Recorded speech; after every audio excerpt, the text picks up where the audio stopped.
If you were online in 2014, you probably heard of a game called 2048. The addictive game was created by then 19-year-old Italian web developer Gabriele Cerulli, inspired by similar games. The game features a 4x4 board containing tiles labeled by numbers. The player can choose one of the arrow keys to move the tiles maximally in that direction. If two tiles of the same label X collide, they merge into a tile labeled 2X. The goal of the game is to make a 2048 labeled tile. After each move, a new tile appears in a random empty square of the board. The game was proven to be NP hard with perfect information, and it remains hard even if you forbid new tiles. But what happens if you also forbid merging? My name is Hugo Akitaya, and our paper entitled 2048 Without Merging answers that question. Let's first define our model. In the original 2048 model, we can choose one of the arrow keys to perform a move. We call such a move a tilt, and we refer to the directions of the arrow keys as north, south, east, and west. After each move, a new tile appears, and the tiles of the same label can merge. In our model, no new tiles will ever appear, as in previous papers. We may allow a pair of special tiles to be labeled 1024, while forbidding the merging of all other tiles. You can think of it as the endgame question of 2048, when there are two 1024 tiles, and all other tiles are uniquely labeled. We then view this as a reconfiguration problem. Our main question is whether we can make a Jayson the two special tiles, or in other words, win the game. You can quickly realize that making a north tilt and then a south tilt is actually the same thing as just tilting south. And after two moves, the union of tiles form a monotone polynomial. We say that this configuration is in canonical form. If we can't tilt south or west, we are in southwest canonical form. Then the player has only two choices, making a sequence of tilts clockwise or counterclockwise. You can see that by looking at the configuration space. At a southwest canonical form, there are only two choices, tilt north or east. Then the maximum degree is 2, and the components of the configuration space are cycles or paths.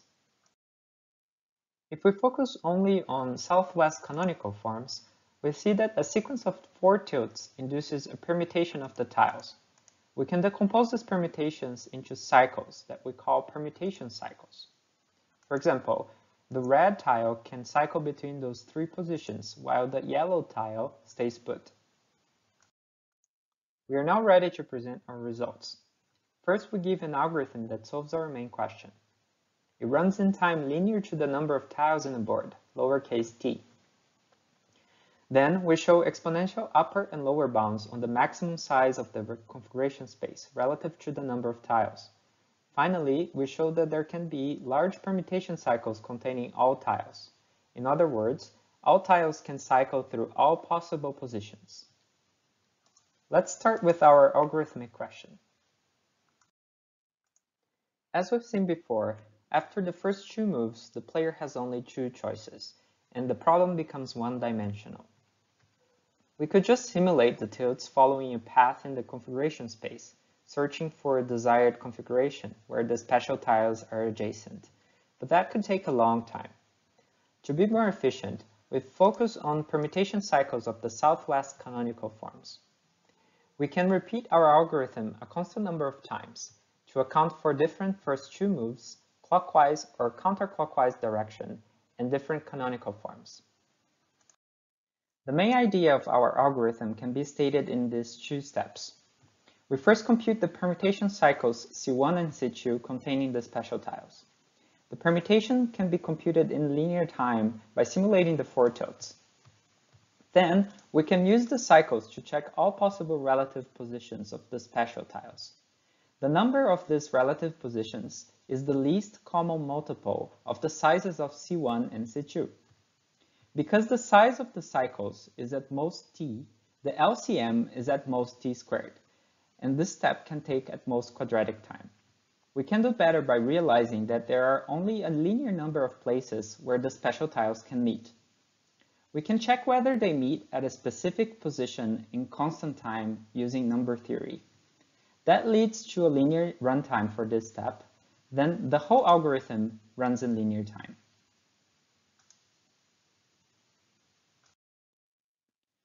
Let's now talk about how big the configuration space can be. In order to make the configuration space as big as possible, we need to have many permutation cycles with lengths that are relative primes. We give a construction that achieves that.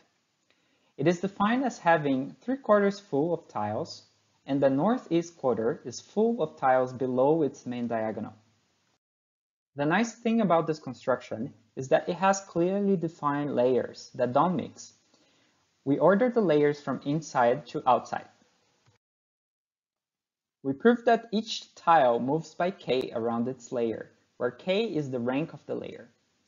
Although each layer can contain multiple permutation cycles, we focus only on those that are a single cycle. We use number theory to prove that the product of the length of these layers that have prime length grows exponentially with the size of the board.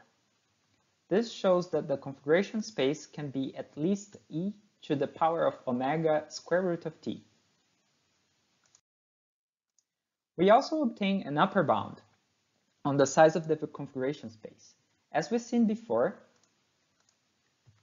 the number of different configurations is the least common multiple of the lengths of the permutation cycles. We also know that the sum of the lengths of the permutation cycles is the total number of tiles. Then it is known that the LCM is upper bounded by Landau's function, which is asymptotically e to the power of theta of square root of t log t. Finally, we show that long permutation cycles containing all tiles indeed exist. We provide a construction for an m by n board where m and n are even. All rows except the top row are full of tiles. Half minus 1 of the squares of the topmost have tiles, and half of the second topmost row is full, as shown in the figure. We partition these tiles into 11 subsets, is illustrated here, based on how these tiles move after one permutation. Let's see how they move by applying 4 tilts in clockwise order. First, let's tilt north. See how those tiles move. Then we tilt east, then south, and finally west. As we can see, each subset of tiles moves as a whole block. That allows us to express the permutation as a translation vector for each tile. For example, all tiles in L1 move 2 positions down after one permutation.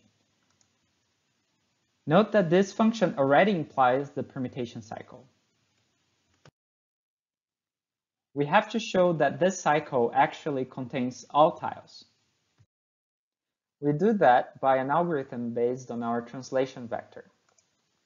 This algorithm enumerates all tiles in a permutation cycle, starting from the bottom row in the column immediately to the right of the middle.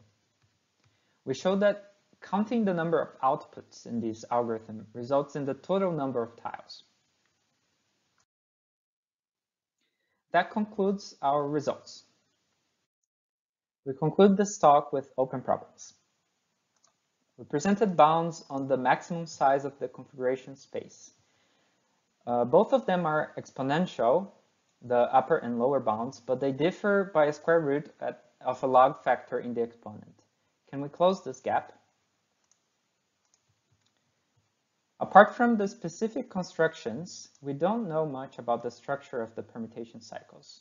Our construction for long cycles produces an odd cycle. Is there also a long even cycle containing all tiles?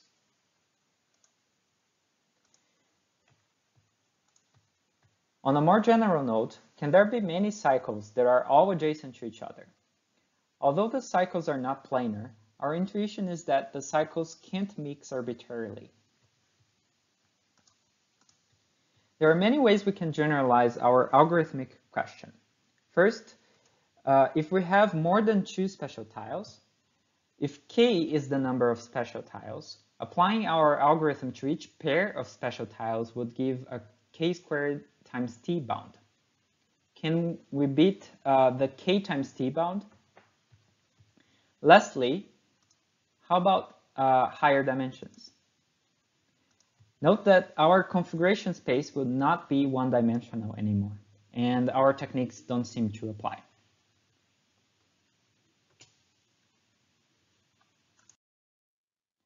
Thank you very much for your attention, and please visit this link here in the screen if you want to play with different configurations and see their permutation cycles.